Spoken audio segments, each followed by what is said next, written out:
Assalamualaikum warahmatullahi wabarakatuh.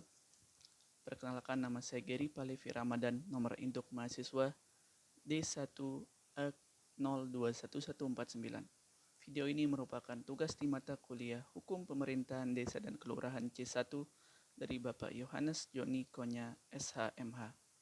Baik, langsung saja ke materi yang akan saya sampaikan, yaitu pertanyaan pertama terkait mengapa undang-undang diposisikan sejajar dengan peraturan perundang-undangan. Karena undang-undang dan peraturan perundangan itu merupakan suatu hal yang bisa dibilang sama. Jika dilihat dari hierarki peraturan perundang-undangan, kita dapat mengetahui bahwa undang-undang dan peraturan perundang-undangan itu memiliki kedudukan yang sederajat atau sejajar. Hanya saja keduanya dibentuk dalam keadaan yang berbeda. Undang-undang dibentuk oleh Presiden dalam keadaan normal dengan persetujuan DPR, seperti tidak ada keadaan yang genting sehingga undang-undang dibentuk dengan situasi yang tidak bahaya.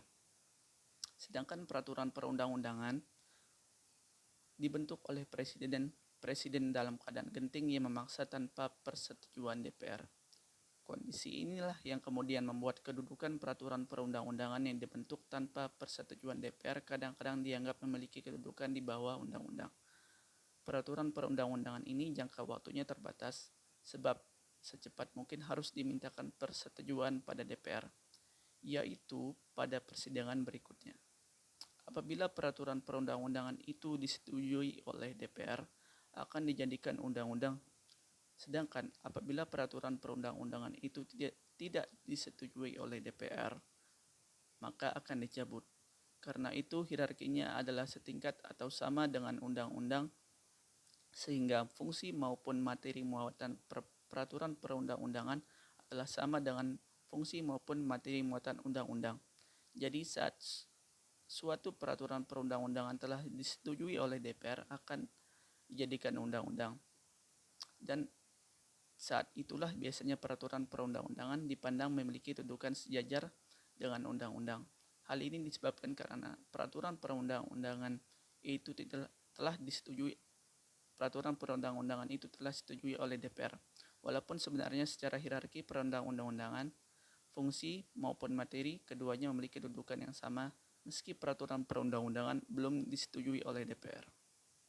Jadi dapat disimpulkan bahwa undang-undang dan peraturan perundang-undangan ini memiliki posisi dan kedudukan yang sama, namun perbedaannya dapat dilihat dari letak keadaan waktu pembuatan yang berbeda. Tetapi fungsi maupun materi muatannya sama sehingga sejajar atau sederajat.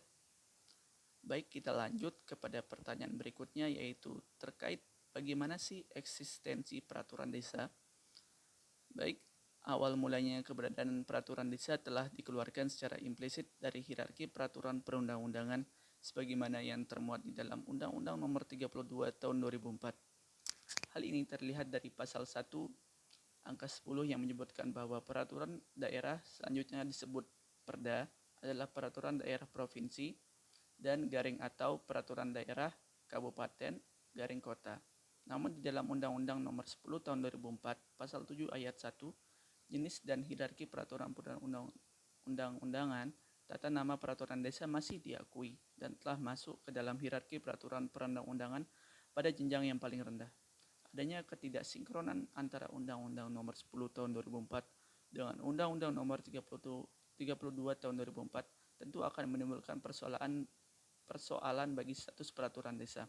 Apalagi substansi pasal 7 ayat 2 Undang-Undang Nomor 10 Tahun 2004 telah mereduksi peraturan desa menjadi bagian produk legislasi desa.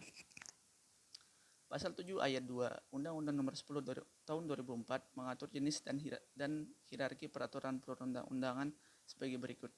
Huruf A, Undang-Undang Dasar Negara Republik Indonesia tahun 1945. Huruf B, Undang-Undang garing peraturan pemerintah pengganti undang-undang. Huruf C, peraturan pemerintah. Huruf D, peraturan presiden. Huruf E, peraturan daerah, perda provinsi, perda kabupaten kota, dan peraturan desa. Undang-Undang Nomor 32 Tahun 2004 yang lahir setelah lahirnya Undang-Undang Nomor 10 Tahun 2004 seharusnya justru menguatkan kedudukan peraturan desa untuk mengatur seluruh materi dalam rangka penyelenggaraan urusan desa atau yang setingkat serta penjabaran lebih lanjut peraturan perundang-undangan yang lebih tinggi. Tetapi seiring berjalannya waktu, muncul Undang-Undang Nomor 12 Tahun 2011 tentang pembentukan peraturan perundang-undangan yang menggantikan Undang-Undang Nomor 10 Tahun 2004. Dalam Undang-Undang Nomor 12 Tahun 2011 ini, dinyatakan dalam bab 3 menegaskan jenis dan hierarki peraturan perundang-undangan yang berlaku di Indonesia, yang di dalamnya tidak ada peraturan desa yang sebelumnya ada pada Undang-Undang Nomor 10 Tahun 2004. Dan ayat 2 menegaskan kekuatan hukum peraturan perundang-undangan sesuai dengan hierarki sebagaimana dimaksud pada ayat 1. Di sini menunjukkan bahwa Undang-Undang Nomor 12 Tahun 2011 tidak lagi mengatur perihal peraturan desa dan kedudukannya di dalam hierarki peraturan perundang-undangan.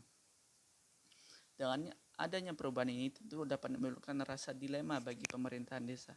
Di satu sisi untuk menyelenggarakan roda pemerintahan desa harus memiliki dasar hukum, yakni peraturan desa, tetapi di sisi yang lain peraturan desa tidak lagi tercantum dalam hierarki peraturan perundang-undangan. Meskipun Undang-Undang Nomor 12 Tahun 2011 tidak lagi mencantumkan peraturan desa ke dalam jenjang hierarki peraturan perundang-undangan, Undang-Undang Nomor 12 Tahun 2011 tetap mengakui keberadaan peraturan desa sebagaimana yang ditentukan dalam pasal 8 ayat 2. Yang menyatakan peraturan perundang-undangan sebagaimana yang dimaksud pada ayat 1 diakui keberadaannya dan mempunyai kekuatan hukum mengikat sepanjang diperintahkan oleh peraturan perundang-undangan yang lebih tinggi atau dibentuk berdasarkan kewenangan. Oleh karena itu, dalam konteks Undang-Undang Nomor 12 Tahun 2011, hierarki peraturan perundang-undangan tidak semata-mata didasarkan hierarki struktural, tetapi juga dianut hierarki fungsional. Sehingga secara fungsional peraturan desa bukan produk hukum yang dilarang, tetapi diakui keberadaannya dan memiliki daya ikat hukum. Jadi dapat disimpulkan bahwa peraturan desa diakui keberadaannya meskipun tidak dijelaskan secara terang-terangan, dan peraturan desa mempunyai kekuatan hukum yang mengikat sepanjang diperintahkan peraturan perundang-undangan yang lebih tinggi atau dibentuk oleh kewenangan. Mungkin sekian yang dapat saya sampaikan. Apabila salah kata atau salah pengucapan mohon dimaafkan. Wassalamualaikum warahmatullahi wabarakatuh.